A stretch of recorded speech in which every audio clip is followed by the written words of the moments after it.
সম্মানিত ভাই ও বোনেরা, আপনারা একটা কাজ করতে পারেন। যদি আপনাদের বেশি সমস্যা হয় জীবনে, যে কোনো ধরনের, আপনার রুজি রুটিতে বরকত নাই, আপনার ঘরে জিনের সমস্যা, আপনার মাথা ব্যথা করে, আপনার হচ্ছে আহ যে কোনো ধরনের সমস্যার কথা, স্বামী স্ত্রীতে সম্পর্ক খারাপ, ঠিক আছে, তাহলে আপনি এরকম একটা পানি নেবেন। পানি নিয়ে আউযু বিল্লাহি মিনাশ শাইতানির রাজিম বিসমিল্লাহির রহমানির রহিম বলে সূরা ফাতিহা পড়বেন।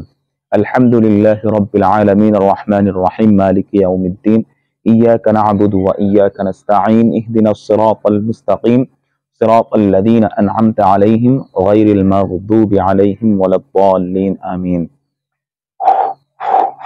এভাবে ফু দিবেন।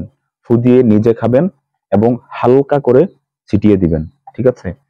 এতে করে কি হবে, আপনার যদি আপনার ঘরের মধ্যে শয়তানের কোনো আসর থেকে থাকে, সেটা আল্লাহ কোরআনের বরকতে, সূরা ফাতিহার বরকতে, কোরআন মানে কি আল্লাহর কালাম, আল্লাহর নিজের কথা, হ্যাঁ, আল্লাহ সেই সূরা ফাতিহার বরকতে ইনশাআল্লাহ এই ধরনের সকল রোগ বালাই আল্লাহ দূর করে দিবে। আল্লাহ রাব্বুল আলামিন আমাদের সকলকে সুস্থ রাখুক, সুন্দর রাখুক। আসসালামু আলাইকুম ওয়া রাহমাতুল্লাহি ওয়া বারাকাতুহু। বিসমিল্লাহ।